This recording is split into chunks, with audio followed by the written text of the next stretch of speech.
Allô tout le monde! Bonjour à vous tous, bonjour Caroline. Salut Isabelle! Quel plaisir de vous revoir, de te revoir aussi Caroline. Ah, tellement, puis on a tellement eu un beau sujet la dernière fois qui a fait beaucoup Oui. réagir que c'est vrai qu'on se pose pas assez la question à savoir quel rôle on joue Mhm. ou quel rôle on s'est fait Oui, imposer oui. pour maintenir l'équilibre. Ouais, c'est bon de revenir là-dessus parce que beaucoup de gens prennent des rôles, mais souvent ils comprennent pas que c'est imposé, dans le sens que même quand vous dites non, le reste de la famille vont vous pousser pour que vous le fassiez. Ouais. Tellement. Mhm. Puis on en voit tellement, puis ils sont rendus à 45 ans, puis ils changent complètement de vie. Oui, oui, parce qu'ils en peuvent plus.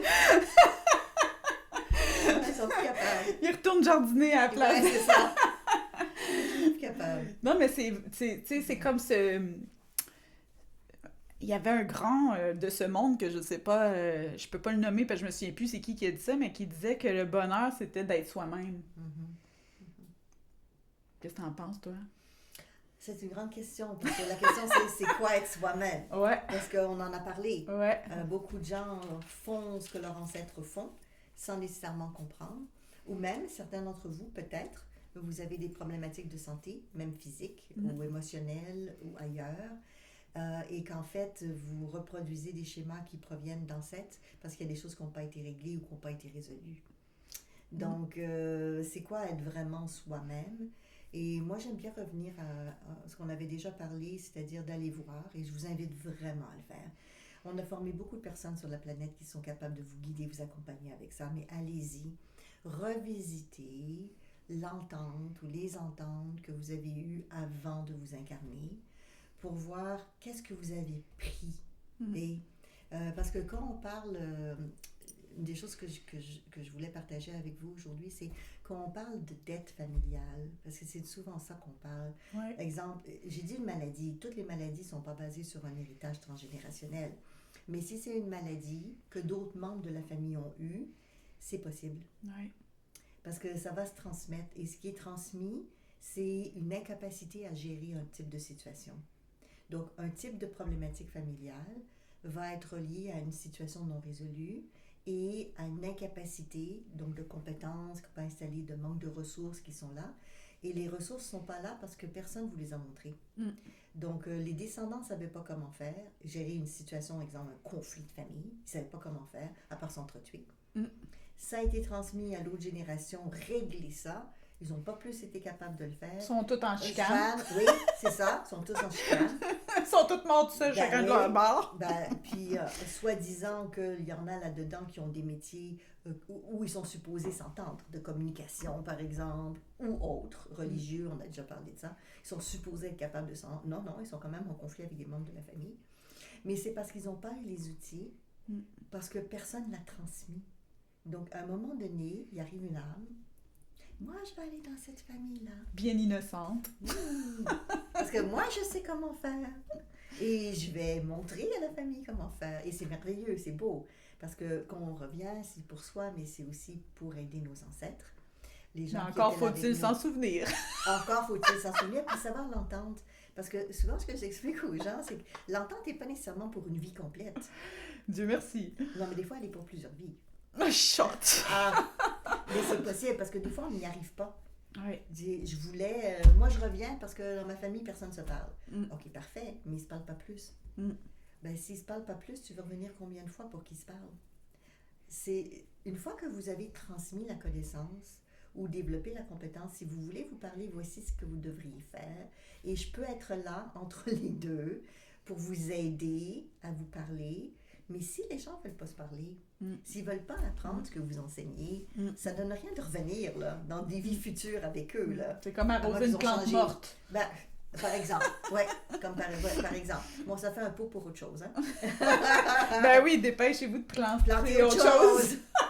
Semer d'autres graines. Vous n'êtes pas obligé de faire grandir que les graines que vous aimez pas ou qui vous conviennent pas. Mais pour ça, Changer de sorte, vous voyez bien que ça marche pas sur votre balcon, celle-là. oui, exactement. Comme chez nous, j'avais mis un figuier une année. Bon, dans certains pays, les figuiers peuvent rester là, mais pas chez nous. Les citronniers non plus, pas chez nous, pas chez nous. Donc, c'est culturel, familial. Donc, il faut prendre en considération, bien sûr, notre famille. Ouais. Mais tout cet aspect de dette familiale, transgénérationnelle, qu'on transporte sur nous, c'est bien que vous compreniez un petit peu plus comment ça fonctionne parce qu'on arrive vers notre mission de vie. Mm-hmm. Donc, on a dit qu'on revenait sur Terre pour nous accomplir des choses, mais qu'on vient en disant on va prendre des choses des ancêtres, des compétences, des forces, mais aussi des trucs à travailler. Mm-hmm. Et en plus, on a parlé au dernier podcast, on va prendre des choses de nos parents et aussi de nos grands-parents. Les espoirs. Espoir. Et en plus de ça, on prend Les les projections. rôles. Projections, rôles, qu'on Les veut, attentes. qu'on veut pas, les attentes, Et... ouf, les besoins, enfin tellement de choses. Hein. Finalement, on n'est même pas encore arrivé. Non, Puis donc, ils savent déjà notre carrière. Oui, C'est quoi? oui, qu'est-ce qu'on va faire? Ce qui est le mieux pour nous. Ben, c'est sûr qu'ils ont des attentes. Comme moi, combien de clients, malheureusement, j'ai entendu ça. Je dis malheureusement parce que je trouve ça vraiment épouvantable, mais que leurs parents ont refusé qu'ils se marient ou qu'ils sont avec quelqu'un qu'ils aimaient. Et c'est peut-être votre cas aussi. C'est fréquent dans les familles. Ça, c'est clairement dans une autre vie, ces parents-là avaient empêché ces enfants-là d'être ensemble. Oui. Puis dans cette vie-ci, ils le refont encore. Ça arrive des fois. Oui, ça arrive des C'est fois. une histoire... Oui, que tu as eu avec un client. Oui. Oui, donc Ouais. ça arrive des fois. Donc ça, c'est difficile, laisser son pouvoir à ce point-là pour quelqu'un d'autre. Mais des fois, on n'a pas le choix. C'est le système. Et si mes parents, où on vit dans un village ou dans un lieu où le respect des parents est important, des fois, on va préférer laisser la personne qu'on aime plutôt qu'être radié du clan à vie ou être obligé de vivre une vie beaucoup plus compliquée ou beaucoup plus difficile. Donc, je ne dis pas que les parents ont toujours tort dans le fait de ne pas aimer ou apprécier certains conjoints, mais ça, c'est autre chose, c'est des affinités. Mm-hmm. Mais si on va dans l'évolution de l'âme, pour quelle raison je rencontre tel mari ou telle amoureuse ou telle personne dans ma vie, là, on évolue vers une totale haute compréhension de pourquoi cette personne est bonne pour moi dans ma vie versus elle n'a pas le caractère que j'aimerais, elle n'a peut-être pas assez d'argent pour mon fils, ou peu importe les raisons pour lesquelles les parents n'aiment pas que ce soit un conjoint pour l'un ou pour l'autre. Et c'est fréquent. Et c'est fréquent. Oui, c'est Ouais. vraiment commun. Oui. Ouais. Ouais. Donc, je suis sûre que dans vos familles, c'est déjà arrivé ce genre de choses aussi. Qui peut vraiment se plaire à tout? Tu sais, Oui. qui peut vraiment plaire à ses beaux-parents? Oui. Tant que ça, tu sais, c'est Oui. rare, là, Oui. que c'est les mêmes groupes, tu sais, d'âmes ou... Ben, même à vos parents, hein, même des fois plaire à votre si frère on et veut votre sœur, évoluer, là. si on veut évoluer, ça se Oui. peut qu'on soit pas tous pareils aussi, hein? Non. Puis que ça fasse peur, puis tu sais, souvent, Oui. les gens qui aiment pas le conjoint, c'est parce qu'en fait, c'est différent. Oui. La différence fait peur. L'étrange. C'est vrai. Oui, c'est vrai. Les différences fait fait peur. Oui. Les différences font peur, oui. J'aurais vu ma fille, tu sais, je veux pas qu'elle parte en voyage avec une van life. Oh my Dieu! God! Elle va Mais pas à qu'est-ce qu'elle va l'université. risquer? Oh mon Dieu! Elle aura pas de carrière. Oh mon Dieu! Oh non, c'est un bad boy. Il est pas... Oh non! Où est-ce qu'elle s'en Il y a va une avec moto. ça? Il est dans Oh my God! dans le groupe qu'on connaît. Ouf! Bon, après, en tant que parent, on a le droit d'avoir nos peurs, nos inquiétudes, et puis aussi, on connaît nos enfants, puis des fois, on voit bien qu'ils se mettent les pieds dans les plats, mais c'est quand même leur expérience. Ouais. Donc, on veut les protéger. On ne dit pas le contraire. Mais ce qu'on dit, c'est que des fois, on reproduit des schémas, des patterns, et je reviens à l'idée des dettes de l'héritage. Donc, prenons des exemples. Votre arrière-arrière-arrière-grand-père, je vais y aller fort, je vais mieux vous prévenir, là. On n'est pas à la guerre, mais ils tuent les voisins. Crise de folie, ils se disputent entre eux, là, il y a une rage, et ils les tuent. Bon, dans certaines traditions, dans la planète, ce qu'on ferait dans des cas comme ça, c'est qu'il y aurait un comité de village et les ancêtres qui sont nommés, qui sont là, les plus âgés, plus sages, vont déterminer la loi, qu'est-ce qui va être choisi et fait. Et très souvent, ce qu'ils vont faire, c'est demander une compensation. Comme par exemple, tu as tué ces deux personnes-là, donc il faut compenser leur famille. Pas juste au niveau financier. Admettons qu'ils ont tué l'arrière-arrière-arrière, a tué le mari de la voisine. Ben, cette pauvre femme-là, elle se retrouve à élever 8 enfants toute seule. Elle va trouver où l'argent, l'éducation? Qui va s'occuper Les conséquences. Oui. Qui va ramener la nourriture à la maison? Qui va emmener les enfants quand ils sont malades? Qui va payer pour le médecin?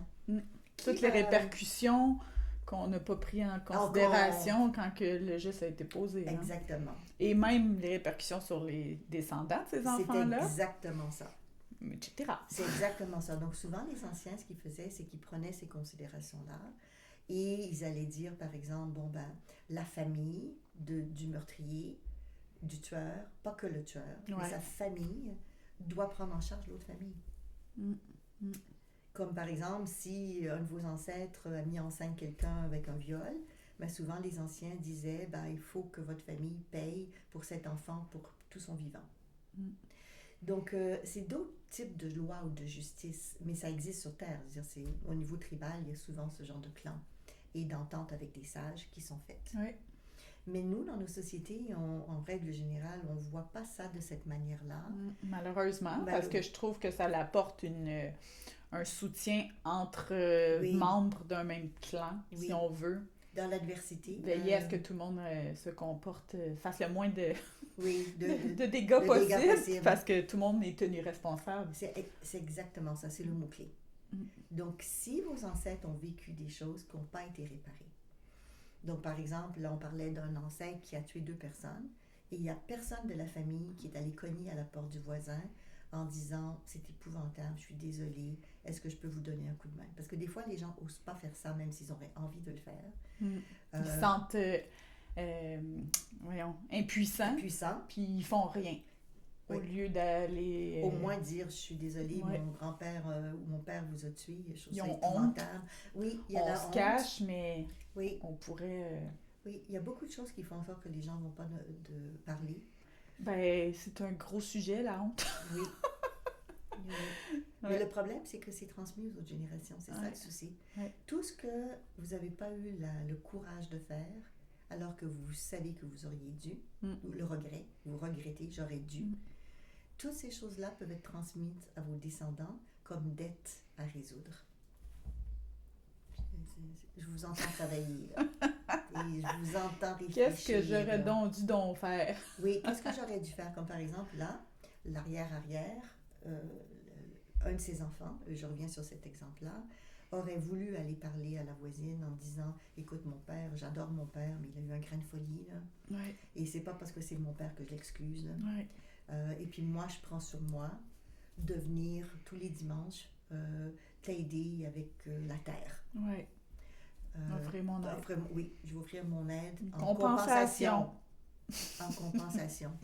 Donc, si il y a du vivant de la personne qui a généré un conflit, une compensation de la personne qui l'a fait, c'est encore mieux. Mais sinon, la responsabilité est partagée au clan. Et si le clan s'en occupe pas parce qu'ils veulent pas, parce que juste c'est pas pertinent, parce que c'est embêtant pour eux, parce que ça leur prend trop de temps, parce que c'est trop coûteux, peu importe les raisons, ben, c'est les générations qui viennent qui vont avoir la dette à rembourser. Pour ça qu'on dit de se responsabiliser. Parce que si nos générations précédentes avaient pris leur responsabilité, on serait moins nombreux à payer. À payer pour eux, oui. Même chose pour nous aujourd'hui. Prenez vos responsabilités, réglez vos conflits. Mon Dieu Seigneur, si on peut dire une chose, on peut dire celle-là. Là. Tout ce que vous savez que vous devez faire puis vous n'osez pas, pour toutes sortes de raisons, puis que c'est positif pour vous normalement, faites-le. Vous allez être les seuls à payer. Oui. Ça va être réglé. Ça va être réglé. Vous ne porterez pas porter le fardeau par d'autres personnes. Bon, ceci étant dit, il y a beaucoup de personnes qui malheureusement, je dis malheureusement parce que moi je trouve ça terrible de faire porter le fardeau à tous les autres membres de la famille, mais il y a beaucoup de personnes irresponsables. Et quand ce fardeau est porté par la famille, c'est vrai que des fois le fardeau peut être séparé, mais c'est la conséquence qui est grave. Comme là, il a tué quelqu'un. Bon, après, on peut dire dent pour dent, machin. Et parce que dans certains pays, c'est le cas. Puis des fois, ils vont le tuer carrément. Et donc, ton arrière-grand-père ou mon grand-père a tué quelqu'un. Ça, c'était populaire dans nos ancêtres, en fait. Dans les 200 dernières années qui viennent de passer, on a clairement une dette là-dessus. C'était facile. On est clairement tous concernés. Là. Ils ont pendu les sorcières, il y a eu tellement de meurtres, C'est pas ce qui a manqué. Non, c'est pas ce qui a manqué.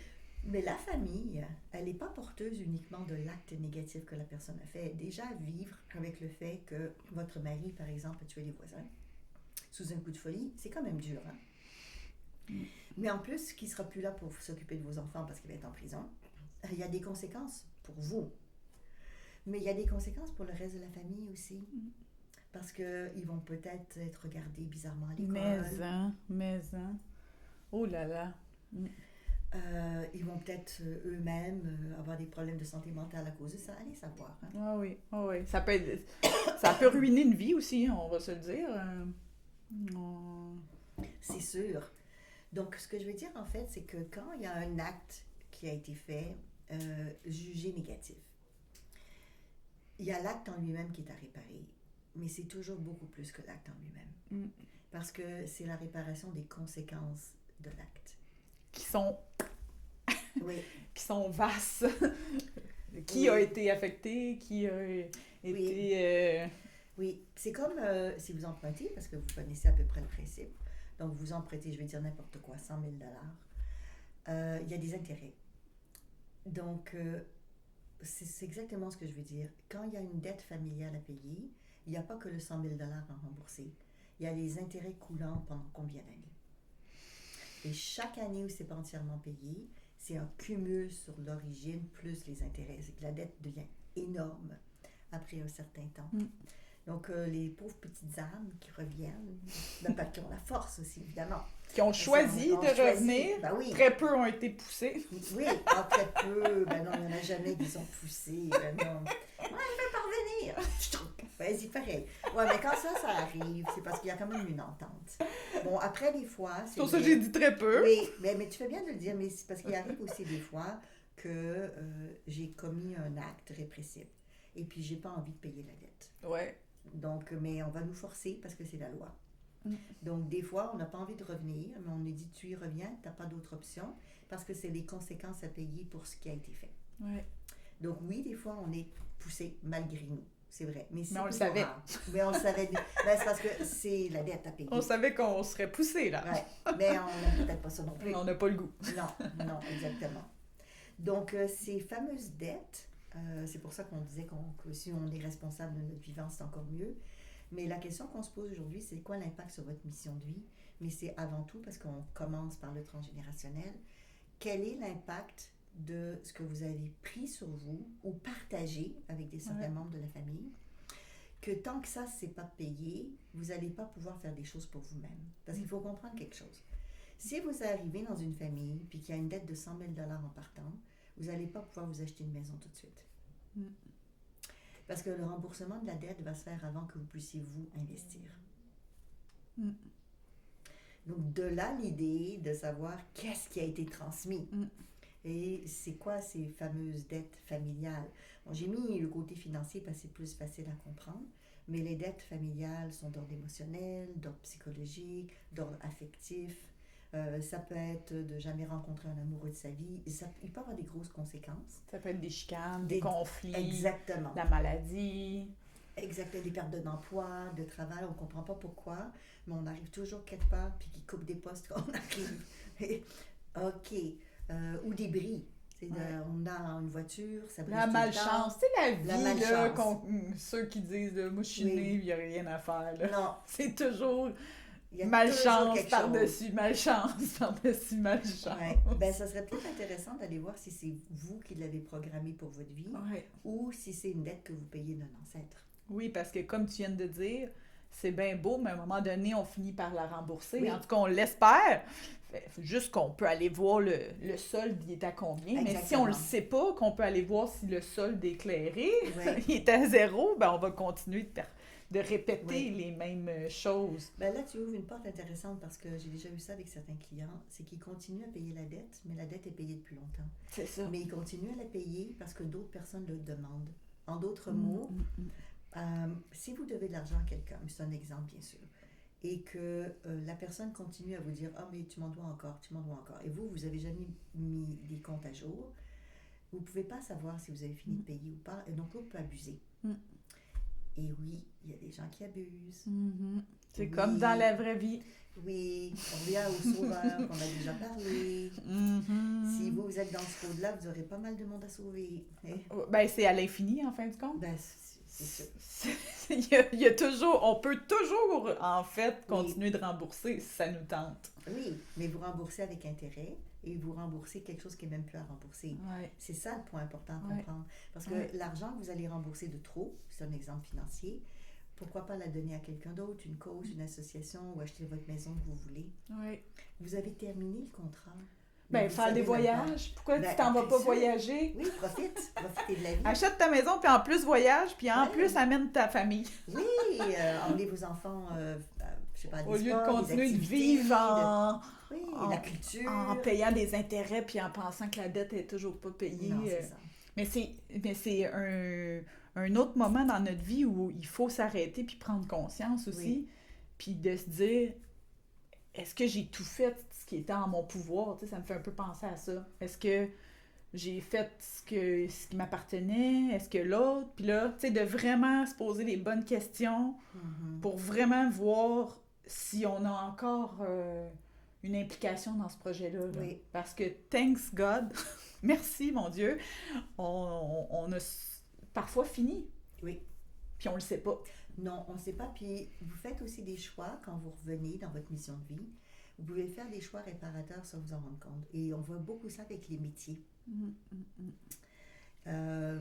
Comme par exemple, si dans le temps des ancêtres ont eu beaucoup de disputes avec les voisins ou des disputes familiales, vous allez peut-être être travailleur social ou vous allez peut-être être médiateur.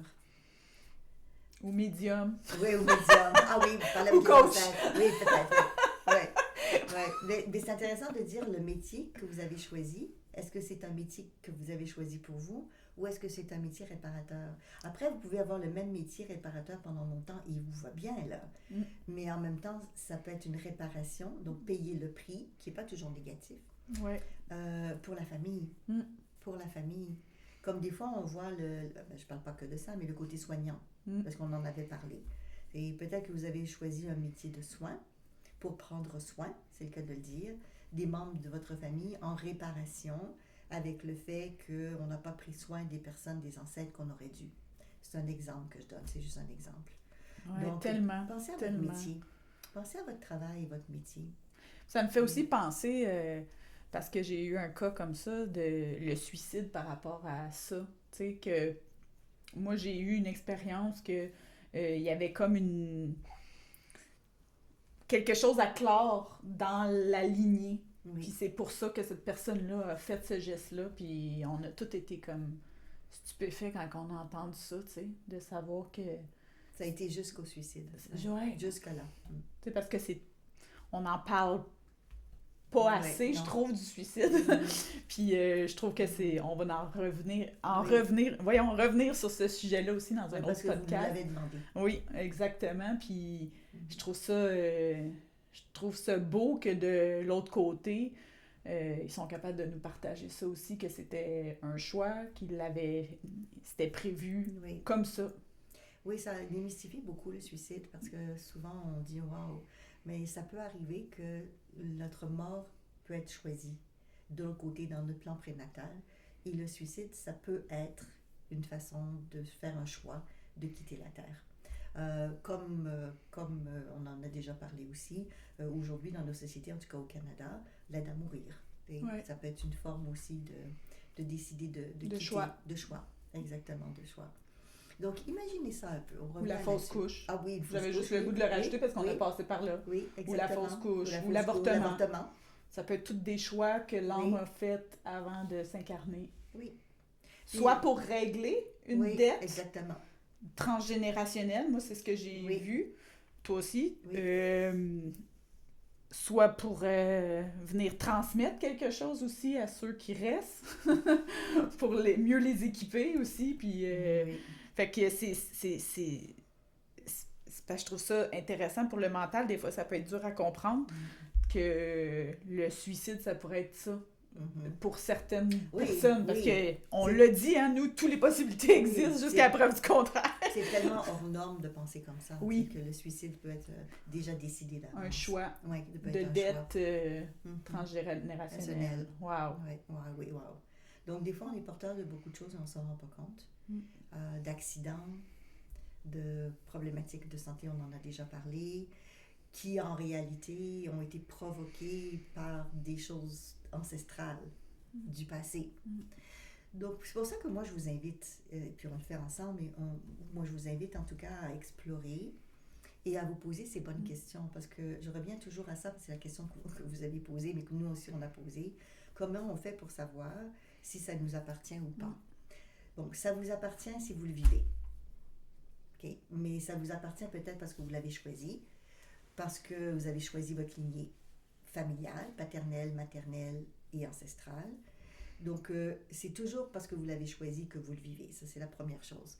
Mais, ouais, avez-vous compris? Oui. Mais des fois, on l'a choisi en toute connaissance de cause, mais ça peut être lourd à porter quand même.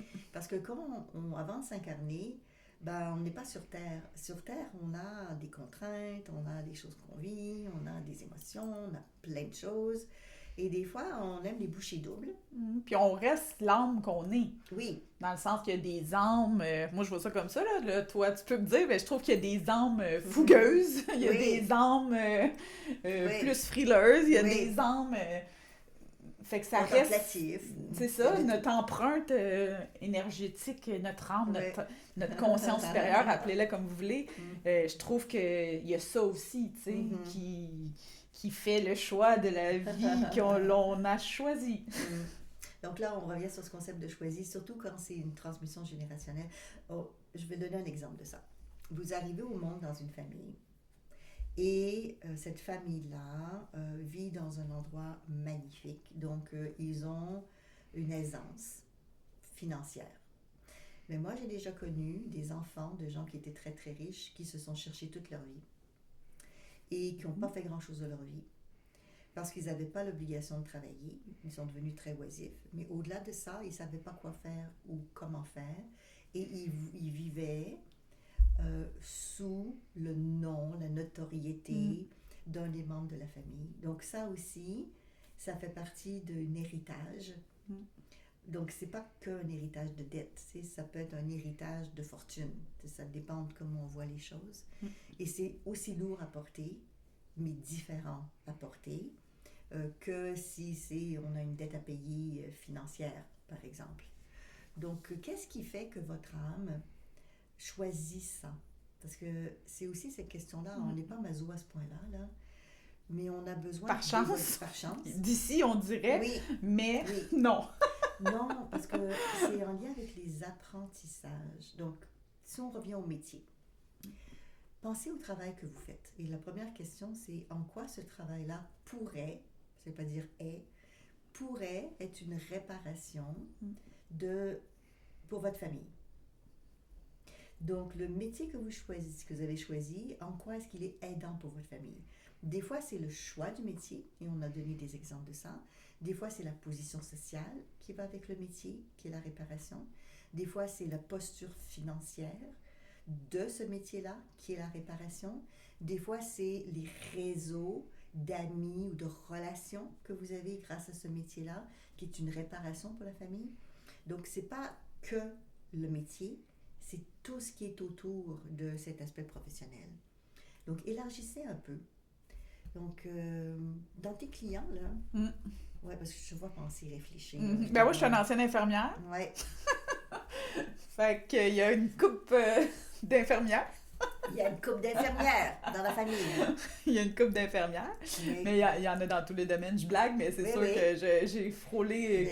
Je comprends bien les infirmières sur divers points. Ouais. Je les ai explorées. On s'est amusé à découvrir des choses, dont moi, avec toi, avec les autres étudiants. On est très... On est très généreux dans ton école. On partage notre vie privée et nos profondeurs avec tous les élèves. on est filmé, tu sais, c'est vraiment... Oui, ça c'est très québécois, je dois dire. Hein. Ici, on a la chance, en tout cas au Québec, de vivre librement nos émotions et de partager nos expériences. Dans certains pays, on ne parle pas de ces choses-là. Mais chez nous, les gens ont cette ouverture d'esprit et de cœur pour pouvoir le faire. Oui, puis ça l'influence l'autre, tu sais.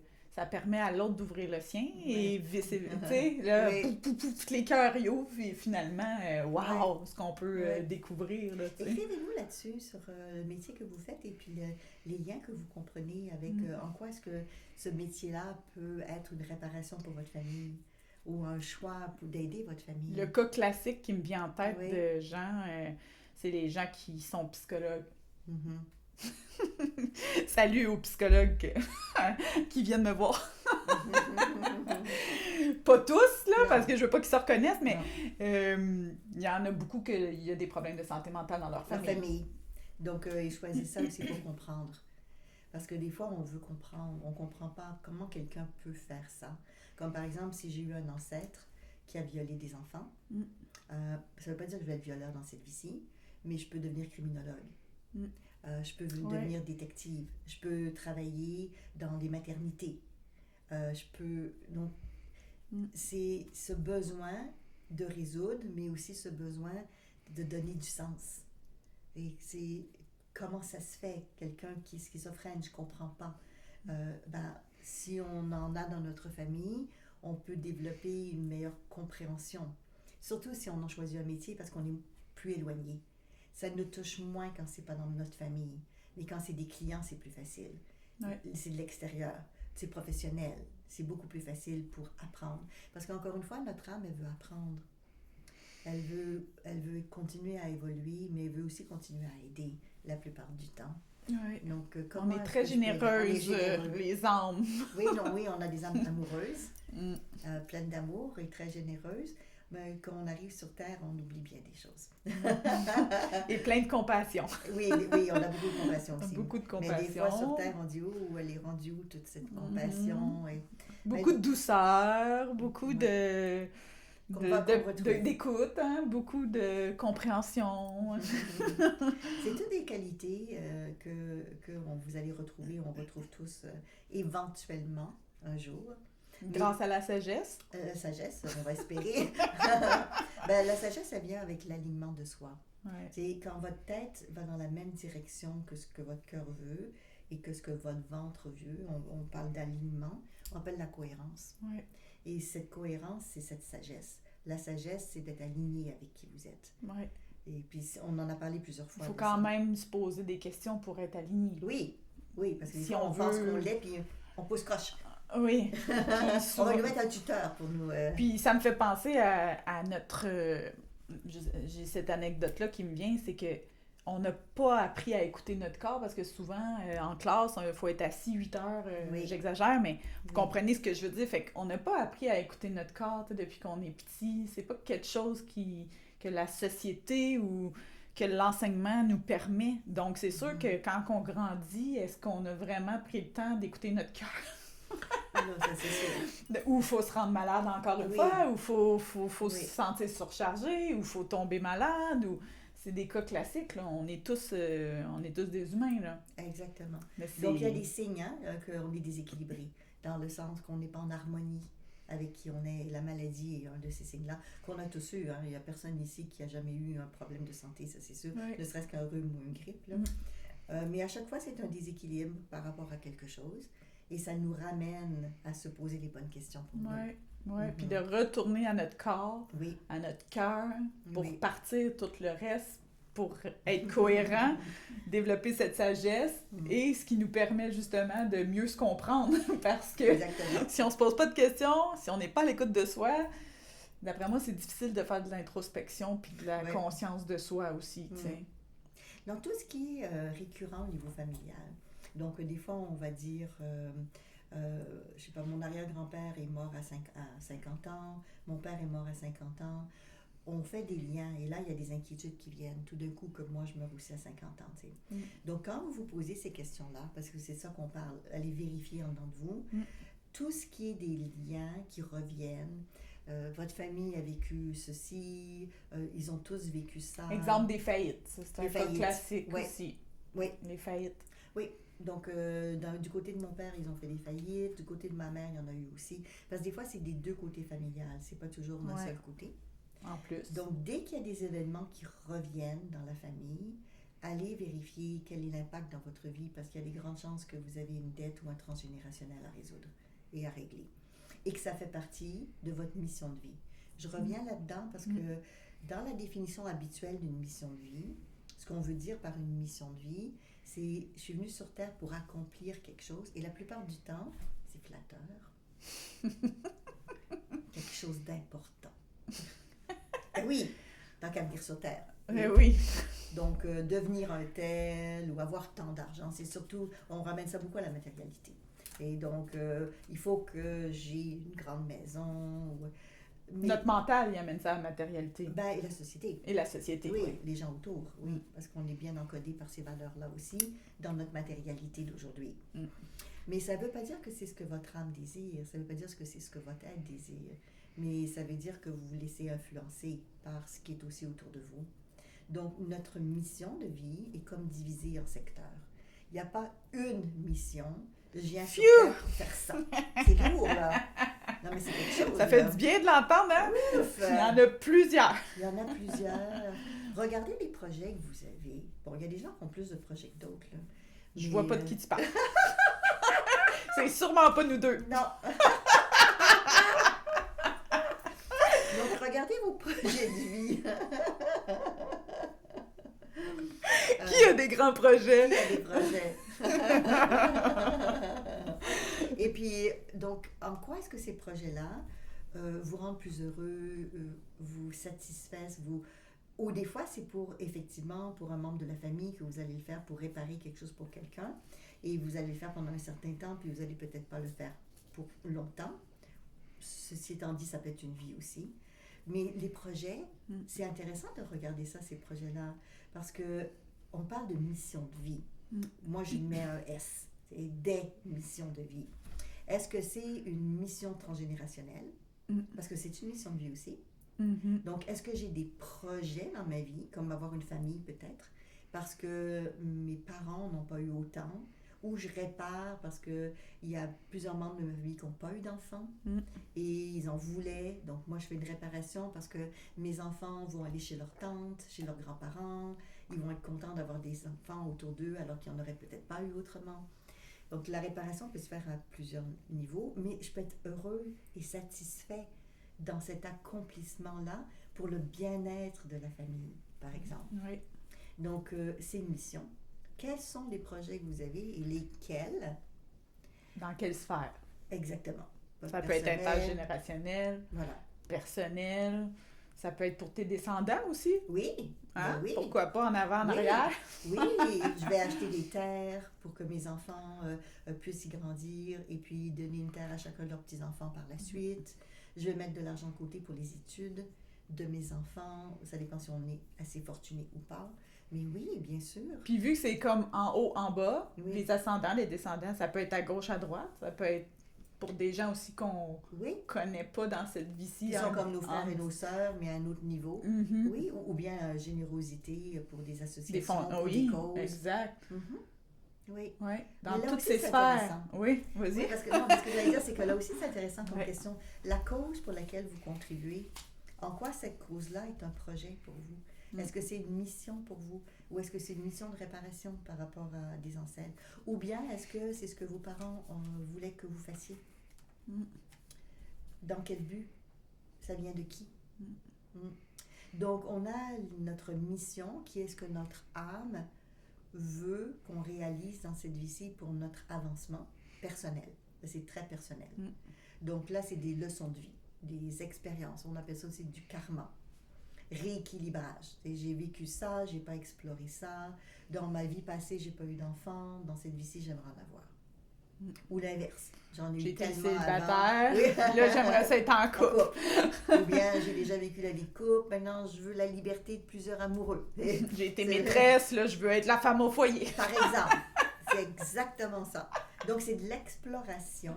De tous les positions. Oui, de ce qui vous intéresse, de ce que vous voulez explorer, de ce que vous voulez découvrir, de ce que vous n'avez pas encore exploré. Donc ça, c'est plutôt la mission de vie. Donc c'est pas comme beaucoup de gens pensent, je vais réaliser quelque chose de gros. Ça peut être ça. Votre mission de vie, c'est peut-être de devenir une personne importante sur Terre. Mais, et là je parle socialement parlant, politiquement parlant, mais moi je me souviens d'une femme, quand je l'avais comme cliente, à un moment donné, elle a réalisé ceci. Ça va peut-être choquer certains d'entre vous, mais je vais le dire pareil. Vous connaissez maintenant. Vous commencez à être les oreilles réchauffées. Oui, c'est ça. Très, très réchauffé. Je vais demander de tout ce que tu fais, de tout ce que tu as accompli, qu'est-ce qui est le plus important? Elle a pris le temps de réfléchir, parce que c'est une question importante aussi. Parce qu'on en fait des choses. Même dans une journée, notre checklist, des fois, là, regarde, on fait la journée, wow, on a fait des choses. Et elle m'a dit ceci, et c'est pour ça que ça va peut-être choquer certains d'entre vous. Elle dit, c'est d'être présente quand mon mari rentre, et d'être présente en étant agréable, en étant jolie, en étant de bonne humeur, avec un bon repas.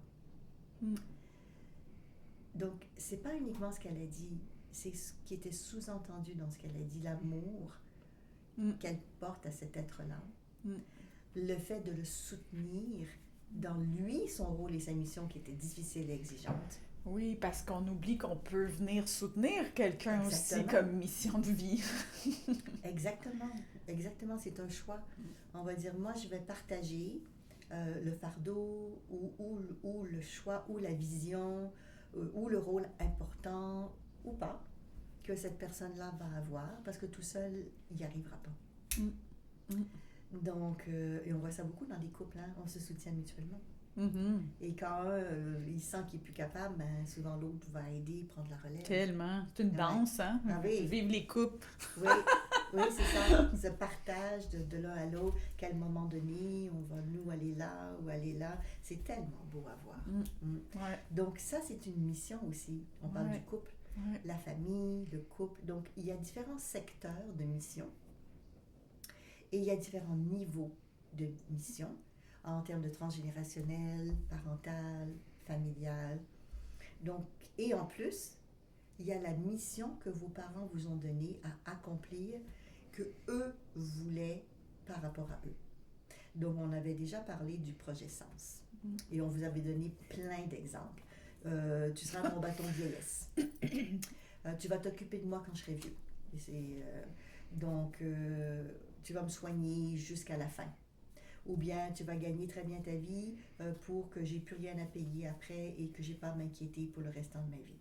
C'est plein d'exemples de nos clients, de gens qu'on a entendus, qui ont peut-être du sens pour vous ou qui vous parlent aussi. Moi, je pense que ça parle à tout le monde parce que moi, je l'entends même là, mes filles, mes enfants, c'est comme un réflexe chez les gens. Ah, elle est bonne. Ah, tu vas faire une future cuisinière. Non. Pas parce que je suis bonne là-dedans que je vais devenir une future cuisinière. Ou tu sais, tu sais, ils font un petit spectacle de danse. Oh, wow, tu vas-tu être une danseuse? Pas nécessairement, tu sais. Fait qu'on le voit que c'est comme dans la nature humaine de projeter des choses sur les autres, dans le fond. Oui, surtout dans les forces qu'ils ont, parce qu'on voit qu'ils réussissent, puis on veut les encourager, mais c'est vrai que ça ne veut pas dire que c'est ce qu'ils sont venus faire. Parce que figurez-vous qu'on a beaucoup plus de talent qu'on les utilise. Ouais. Donc, on peut avoir plein de vies où on a fait des choses exceptionnelles, extraordinaires, et que dans cette vie-ci, on n'a pas besoin de ces compétences-là. Parce qu'on veut explorer autre chose. Donc, si par exemple, tu parlais de ça, j'ai été une danseuse étoile dans une vie passée, mais dans cette vie-ci, je ne ferai pas de danse du tout.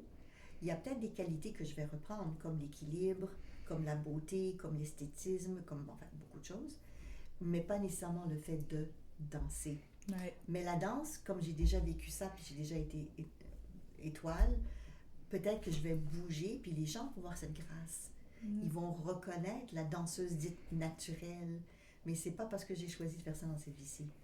C'est juste parce que je reviens avec un bagage, avec des expériences, qui sont déjà ancrés dans mon âme, dans mon être. Oui, puis j'ai envie de partager quelque chose. J'ai été voir Alexandra Strelinski, notre belle musicienne, pianiste québécoise, je crois. Puis j'ai tellement trouvé ça beau. Qu'est-ce qu'elle a dit, j'ai trouvé ça phénoménal. C'est en lien avec la mission de vie. Elle parle beaucoup entre chacune de ses mélodies pour expliquer justement que sa vie, elle a été comme pas facile jusqu'à temps qu'elle commence à faire des spectacles et tout. Elle s'est divorcée, en tout cas, c'était pas facile sa vie. Mais elle dit que dans le fond, c'était pour la préparer à écrire toutes ses belles œuvres. Ouais. Parce que son inspiration vient de tout le mélodrame de sa vie. C'est ça qui a permis de créer. Fait que je trouvais ça beau qu'elle soit capable de dire que toutes les embûches, en fait, Oui. c'est ce qui a créé son art, Oui. d'une certaine façon. Puis ce que j'ai trouvé encore plus beau, parce que c'est un peu comme on disait à l'autre podcast, d'être capable d'assumer qui on est vraiment, comme quand on se fait féliciter, quand on se fait voir pour qui qu'on est, comme toi, exemple, la grande dame de la PNL, on parlait de ça. Ben elle le sait qu'elle est une artiste mondiale, puis que c'est une génie. Elle le sait, tu sais. Puis c'est ça qu'elle a dit pendant le spectacle. Je trouve ça fabuleux. Elle a dit, ça m'a pris tellement de temps à accepter ma mission. Oui. Parce que je le savais que si je le faisais, après le reste de mes jours, il fallait que j'assume que je partage ce don-là à travers la planète, puis que ça deviendrait phénoménal, puis que ça serait ça ma vie, tu sais. On me l'avait dit. Fait qu'elle est très spirituelle, à sa façon. Mais j'ai trouvé ça tellement beau qu'elle dit ça en toute humilité, sans se vanter. Tu sais, on sentait vraiment que ça venait du cœur, puis d'un côté de conscience de soi, elle avait eu le message qu'elle serait une génie, entre parenthèses, une grande artiste qui ferait le tour de la planète en criant ciseaux. Mais que tout son parcours, il avait cette souffrance-là, il avait servi à créer cette œuvre-là, puis de devenir qui elle est. Fait que moi, je trouve ça... Quand je l'ai entendu dire ça, ça m'a fait tellement de bonheur à l'intérieur de moi, un peu comme tantôt, de « wow », tu sais, elle s'est vue, là. Oui. Elle-même se reconnaît, donc les autres la reconnaissent, là, tu sais, à quel point c'est un tour de magie aussi, un tour de passe-passe de l'univers, que quand on se reconnaît, veut pas, Les autres peuvent nous reconnaître on peut pas projeter, mais on peut rayonner ce qu'on croit qu'on est, tu sais, d'une certaine façon, fait que j'ai pleuré tout le long, c'est une vraie thérapie. Allez voir Alexandra Strelinski en spectacle, est fabuleuse, mais c'est vrai que la musique, ça parle à l'âme, hein? On se le cachera pas. Donc, c'est sûr qu'elle partait son piano, puis on est tous en transe, puis c'était pas unanime dans la salle. Tout le monde était dans l'émotion. Puis en plus, elle nous mettait en scène de chacune de ses œuvres pour qu'on se mette dans cette émotion. C'est une vraie génie, là! Mais quelle beauté d'être capable de dire avec notre mission de vie, voici qui je suis et ce que je vous offre. Tu sais? Elle, c'est grandiose, mais... Ça peut être sous plein de formes, mais il faut d'abord le reconnaître. T'sais. C'est sûr qu'il faut être capable de dire que ça, c'est notre mission. Et plusieurs d'entre vous, vous cherchez encore quelle est votre mission. Ben oui, c'est ça le problème. Oui, parce que c'est pas toujours grandiose comme ce qu'on vient de dire. Exact. La plupart du temps, c'est grandiose sur notre évolution et notre cheminement, mais pas nécessairement grandiose comme reconnaissance internationale. C'est ça qu'on veut dire. Ou de nos pères ou de nos collègues. Oui, puis c'est pas moins. Non, c'est pas moins. Important parce que t'es pas devenu quelqu'un de mondial. Non. Ça peut être l'équivalent, hein, l'âme, ça peut être équivalent que tu sois grandiose dans le monde. Même des fois, dans ton foyer. Certains d'entre vous, c'est ça, vous avez une vie où vous voulez être tranquille. T'sais, vous avez été une vie où vous avez été très impliqué comme un roi ou une reine, socialement parlant. Et là, vous dites, moi, la prochaine, je veux être un nobody. Je veux faire ma petite vie tranquille, je veux faire mes choses, mes expériences, mais j'ai pas envie d'être socialement reconnue. Puis c'est totalement acceptable. On a chacun nos expériences différentes. C'est pas moins valorisé, c'est ça que je veux dire. Oui, parce que c'est important, parce que souvent les gens ils cherchent ça. Oui. Mais il faut que je fasse une différence dans le monde. Il faut que je fasse une différence dans le monde. Il faut que je laisse ma trace dans le monde. Oui. Ben, vous savez que faire une contribution, c'est chaque jour. Hein? La différence, ça peut être d'aller porter votre recyclage. Hein? Je veux dire, la différence dans le monde, et puis on en a parlé, c'est d'être en lien avec vos valeurs. Et la question, c'est qu'est-ce que vous faites, vous, personnellement, qui est en lien avec vos valeurs? Puis, si vous faites juste y penser, vous ne faites pas grand-chose. De là, les conflits internes. Oui. De là, la fatigue. Oui. De là, l'épuisement. D'énergie. Etc. Oui. C'est ça, quand on n'est pas en lien avec ce qui est important pour nous, où on ne fait pas quelque chose, et là je suis vraiment dans le concret, là, je suis poser des actes et des gestes concrets pour aller dans le sens, ça n'a pas besoin d'être des grosses choses, on revient là-dessus, c'est pas nécessaire, Exact. mais d'aller jusqu'au bout de ce qui compte et ce qui est important pour vous, vraiment. Donc nos projets sont souvent dans ce sens-là. Oui. Puis ça, c'est ce qu'on appelle une mission de vie, notre mission. Là, l'exemple que tu as donné, c'est ce qu'on appelle une mission professionnelle. Oui. Donc, on a une partie de notre mission de vie, mais c'est juste une partie. Beaucoup de gens pensent que la mission, c'est le professionnel. Non. Uniquement, c'est ça, non. c'est ça. Non, pas du tout. C'est ça. Non, parce que vous allez vous réaliser par bien d'autres méthodes ou moyens que par le travail. Maintenant, il y a des workaholics. Il y a des gens eux, ils vont travailler tellement tout le temps parce qu'ils ont ce besoin de, eux, se donner dans cette mission-là. Après, s'ils sont heureux, si personne n'est en souffrance avec ça, ils sont dans leur mission et tout le monde est content. Mais si c'est déséquilibré, on vient au mot équilibre. Oui, parce qu'on peut être déséquilibré dans le bonheur, dans le sens que on peut aussi y aller avec nos valeurs, mais être dans le trop. Oui. Moi, je vois ça des fois avec certains sportifs. Ils vont faire beaucoup trop, puis ensuite, ils ont des blessures. C'est comment trouver l'équilibre entre mon besoin, parce que des fois, ça comble d'autres besoins. C'est ça que je veux dire. Et parce que c'est des choses non résolues. Donc, c'est quoi le minimum que je dois faire pour le maximum de résultats? Moi, c'est comme ça que je vois ça. Oui, ça, c'est tellement bon, là, cette phrase-là, ce que tu viens de dire, là. Parce qu'il faut l'assimiler, là. Oui, il faut l'assimiler. Il faut l'assimiler. C'est pour ça que j'arrête, là. Ouais. Est-ce que tu peux la redire? Oui, c'est le minimum qu'on peut faire pour le maximum de résultats. Oui, moi, j'appelle ça l'efficience. Donc, dans le mot efficience, parce que j'enseigne aussi des formations sur l'efficience, c'est pour ça que je parle de ça. Efficience, c'est pas juste atteindre un but. Ça, c'est efficace. Et chaque personne qui réalise ses objectifs est efficace. Mais être efficient, c'est comment atteindre ça le plus facilement, le plus simplement, le moins coûteux, le plus rapide. Tout ce avec le moins d'efforts. Exactement. C'est exactement ça. Comme tes enseignements. Oui. Pourquoi laisser les autres le découvrir par eux-mêmes quand on peut leur enseigner puis leur faire sauver une vie en... oui, ça me fait penser à ça. Oui, c'est vrai, t'as raison. Tu sais, tu nous dis tout le temps ça. Si toi, tu le sais... Oui, partagez. Partagez. Oui, soyez généreux. Donnez vos trucs, donnez vos expériences de vie. Oui. Pourquoi laisser les autres répéter les mêmes chemins? Oui, exactement. Après, ils ne sont pas obligés de prendre, mais au moins partager. Ouais. C'est au moins partager. Les gens, ça peut leur sauver bien des tracas. En fait, l'être humain fonctionne beaucoup par économie. C'est économie de temps. Si vous connaissez quelqu'un qui fait quelque chose de bien, on va souvent demander à la personne, tu t'y es pris comment?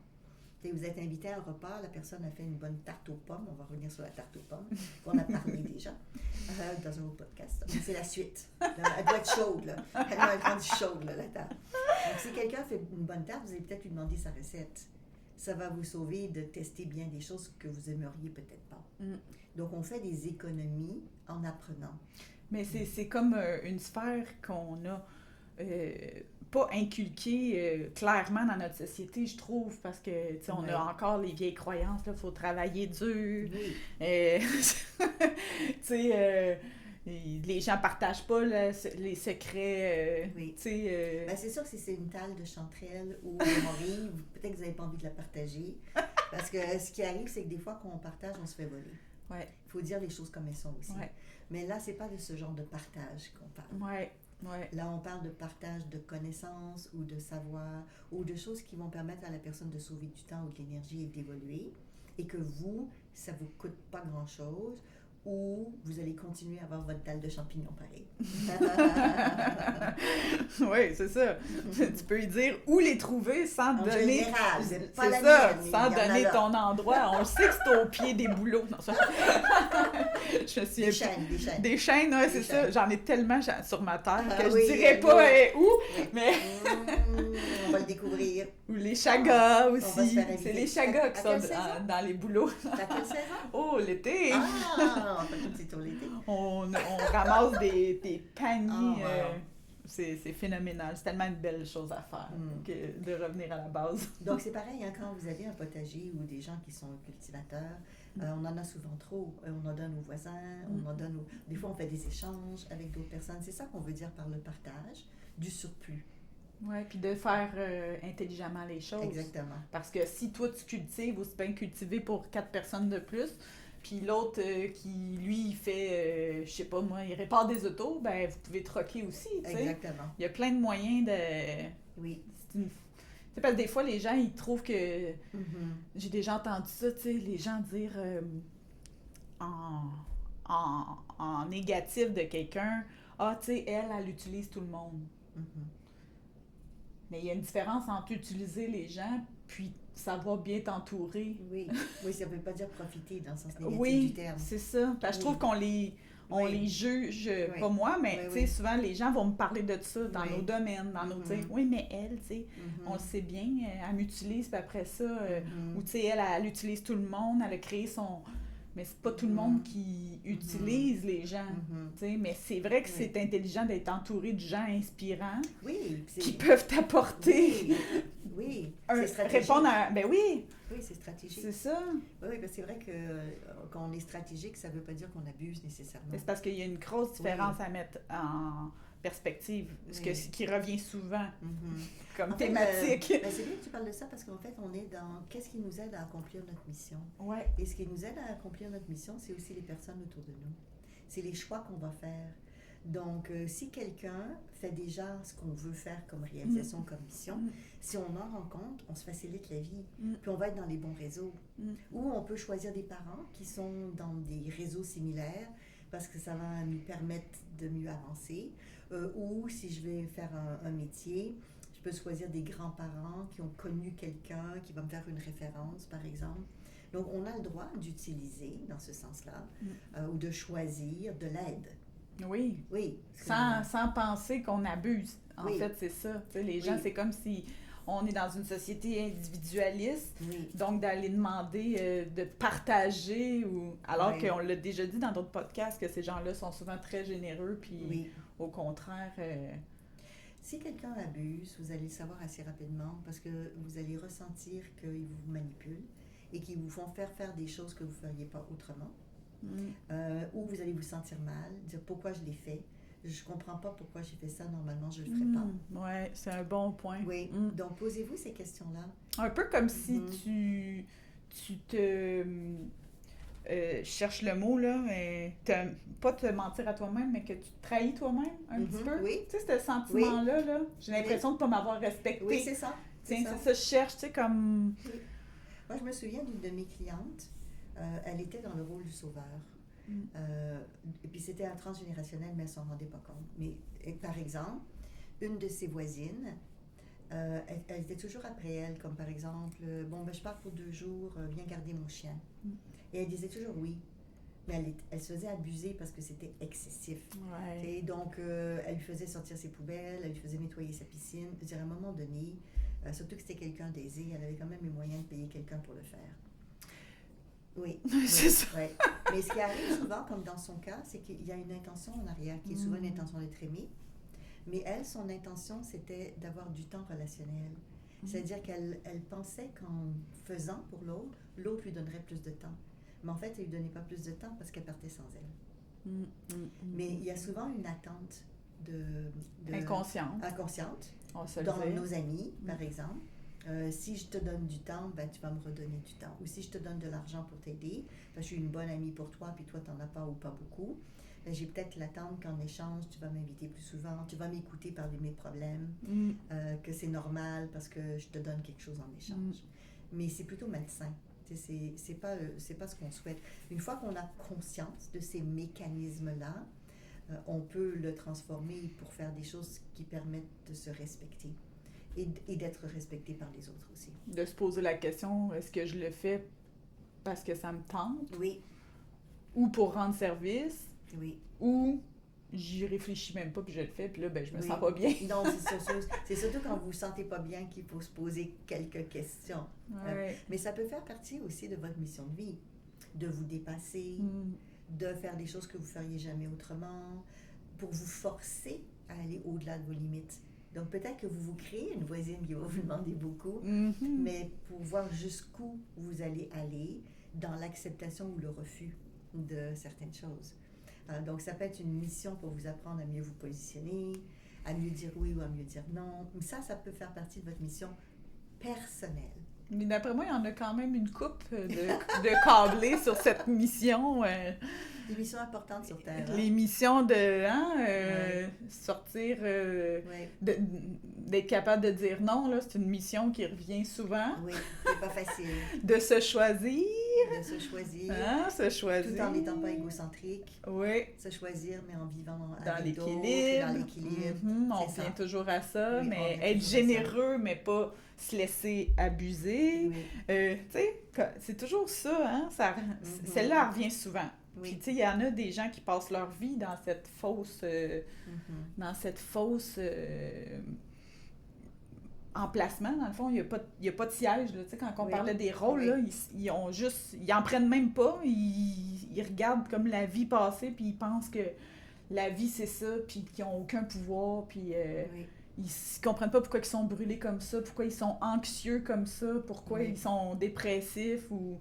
Je pense à des exemples que j'ai vus, mais c'est vraiment vrai. Il y a des gens qui pensent que faut être gentil avec tout le monde, puis tu sais, qui sont comme dans le trop. Oui. Puis c'est vraiment pas bon, hein? Mhm. C'est vraiment pas ça qu'on est venu faire. Ben, c'est sûr que si quelqu'un nous fait vivre une expérience qui n'est pas gentille avec nous, mais que l'expérience peut être aidante, Oui. c'est très différent.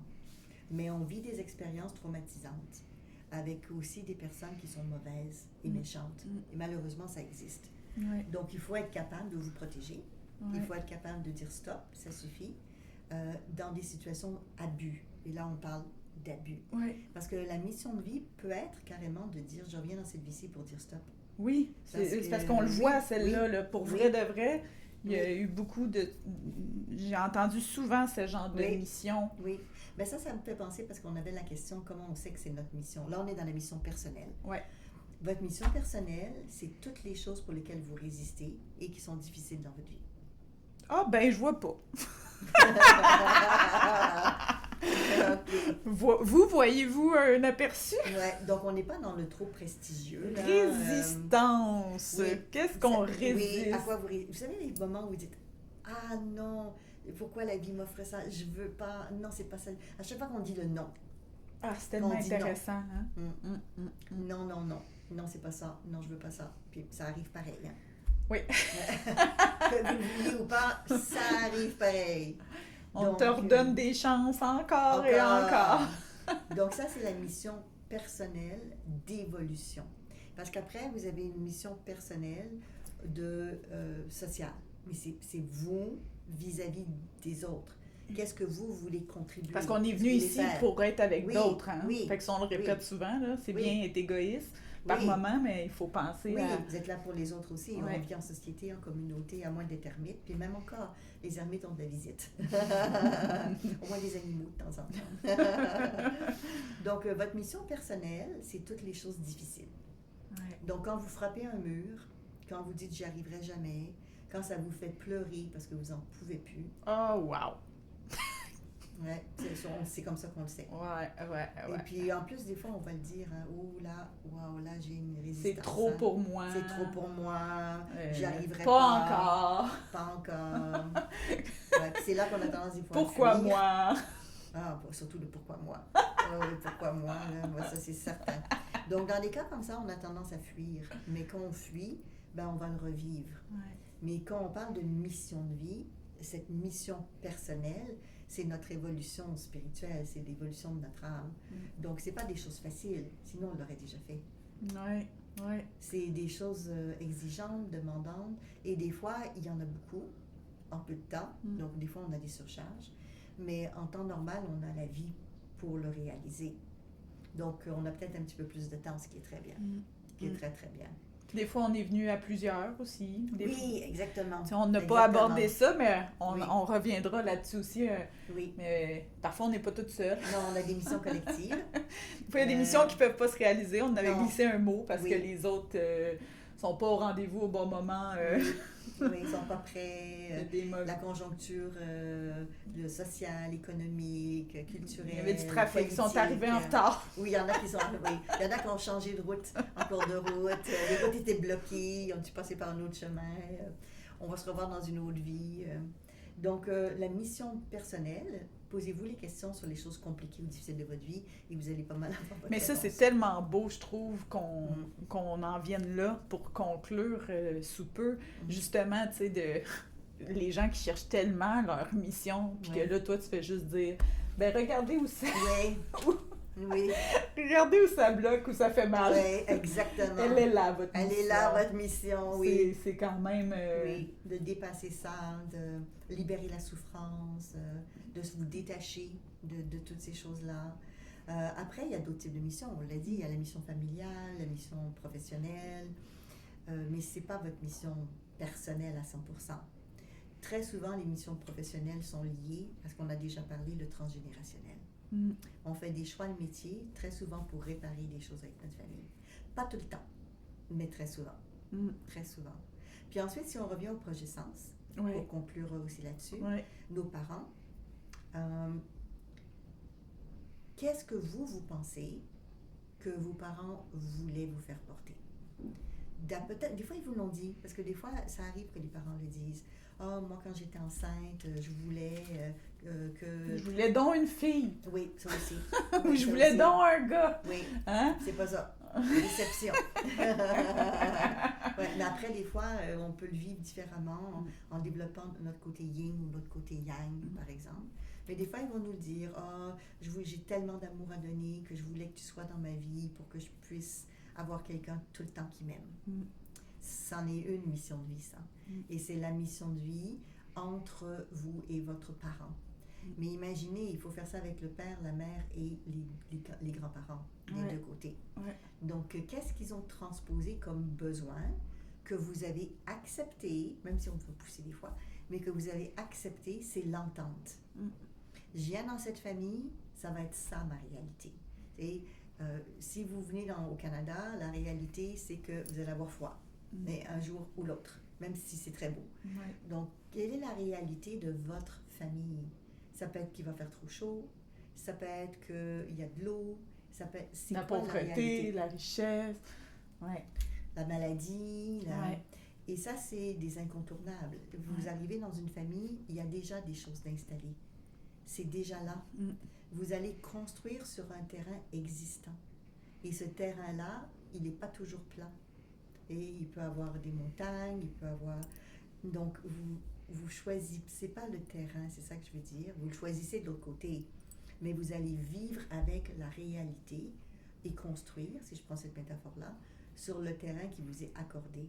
Donc, vous allez devoir vous adapter, vous ajuster. Peut-être que vous allez faire la porte d'entrée, pas du bon côté que vous avez imaginé, parce que le terrain va vous demander de faire ça. Donc, notre mission vis-à-vis de notre famille proche, ça va aussi encadrer et nous guider sur comment on va réaliser et accomplir notre vie. Mais ça me donne envie de dire Ah, que Didi. il y a quand même plusieurs possibilités. Oui, C'est pas parce qu'on s'est fait lancer ces 4 projets Sens, parce que dans le Oui. fond, c'est comme 4 projets sur Ouais, nous, grand-père, ouais, grand-mère, ouais, mère, ouais, père. ouais. Mais on n'a pas, des fois, ils ne nous lancent pas. Parce que des fois, le projet, c'est fais ta vie puis sois heureux. Oui, Oui, ben, c'est un beau projet lancé. oui, c'est un beau projet. Il y en a qui sont plus Oui, oui. aidants que d'autres. Oui, Mais ça reste quand même qu'il y a des possibilités que ça se transforme, oui, que ça change, parce que tu nous as appris aussi que nous, comme parents, on a projeté Ah. des projets sur nos Ben enfants et qu'il n'est jamais trop tard pour les transformer. exactement, exactement. Vous pouvez très très bien parler avec vos enfants puis leur dire, écoute, je t'ai demandé ça à la naissance, c'était l'objectif du moment, mais ça a changé depuis. Parce que je reviens sur un point très important, le projet qui est lancé n'est pas obligatoirement pour la vie au complet. C'est ça, Oui. c'est ça. Mais nous, on pense que c'est ad vitam aeternam. Oui. Ah, c'est pour ça que je voulais le Oui. dire, qu'il y a plein de possibilités dans le sens qu'on peut le régler très vite. Ça peut être une courte période, ça peut être Oui. toute une vie, Oui. mais de savoir qu'on peut transformer ça. Oui. que pas mal tout aussi peut se transformer. Ça, Oui. c'est quelque chose que tu nous as appris. Oui. Quand on met de la lumière sur les choses, les raisons, les pourquoi, Oui. d'aller poser plus loin la question à savoir, c'est-tu encore nécessaire? Est-ce qu'on est encore... on est rendu... C'est bonne question, hein? On est rendu à quel pourcentage là, de satisfaction Oui. dans mon plan? Est-ce que tout est possible? Ça donne de l'espoir, puis je trouve que ça permet de se dire qu'il n'y a jamais rien de coulé dans le béton, puis de peut-être se déculpabiliser aussi, tu sais, parce que de dire « Oh mon Dieu, moi j'ai pensé ça sur mes enfants », parce que tous ceux qui ont des enfants, vous venez sûrement de vous dire ça, ben qu'il n'est jamais trop tard pour le lancer... de changer soit en le lançant dans l'univers ou en leur disant clairement, tu sais, peut-être que j'ai voulu ça quand tu étais petite, avant que elle ou lui aille voir votre projet que vous y aviez lancé, parce qu'on peut aller voir les projets que nos parents nous ont. Et c'est le but de les connaître et de les savoir pour faire des choix. Ouais. Est-ce que vous les prenez encore, vous les voulez plus? Maintenant, vous savez que au moindrement que vous changez une entente, il y aura des conséquences. Oui, on l'avait déjà dit, mais on le répète parce que c'est important. Mais les conséquences, des fois, sont plus légères que le reste. Que de continuer. Oui, que de continuer, c'est ça. En fait, on prendrait les conséquences. Oui, des fois, on préfère les conséquences que le reste. Exactement. Oh là là! Tout peut se transformer. Oui. Puis je trouve ça magnifique qu'on se soit rendu petit pas vers la mission de vie, parce que c'est tellement une question qui revient souvent. C'est tellement quelque chose que les gens veulent savoir. Oui, c'est normal. Comme si on veut donner du sens. Pourquoi je suis sur Terre? Ça sert à quoi? Ça sert à quoi tout ça? Oui. Puis parfois, ça peut être juste ça. Oui. C'est tout petit. Des fois, ça peut être très grand. Ça dépend. Des fois, on peut renégocier le très grand en plus petit. Ça dépend du besoin que vous avez. Si vous avez un très grand, c'est que vous êtes capable de le gérer. Ouais. Et des fois, le très grand, c'est pas que pour vous. Ça peut être pour un clan ou une famille. Comme on a dit, hein. Puis un tout petit peut être très intense. Donc, oui. Ça dépend. Puis c'est pas parce que t'es mondial que ça n'a pas autant de valeur que le petit. Non, vraiment pas. Exactement. Non, on n'est pas du tout là-dedans. En termes de mission de vie, toutes les missions sont importantes. Mais la mission importante par rapport à votre âme, votre évolution. Pas une mission importante nécessairement uniquement pour la notoriété ou la reconnaissance. Exact. Ah, merci. Ah, merci Caroline. Isabelle, merci à vous. Puis n'hésitez pas à aller partager nos vidéos s'il y en a qui seraient intéressés d'entendre tout ce qu'on a à vous raconter. Ciao, ciao. Écrivez-nous. À bientôt.